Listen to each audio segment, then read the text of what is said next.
Lisa Yakis, microbiologist in the Consumer Products Program at NSF International.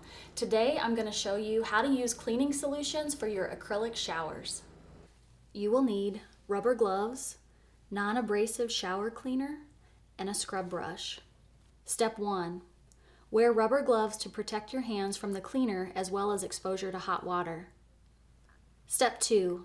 If using a new cleaning product, first test a small area of your shower using a scrub brush to ensure it doesn't damage or discolor the surface.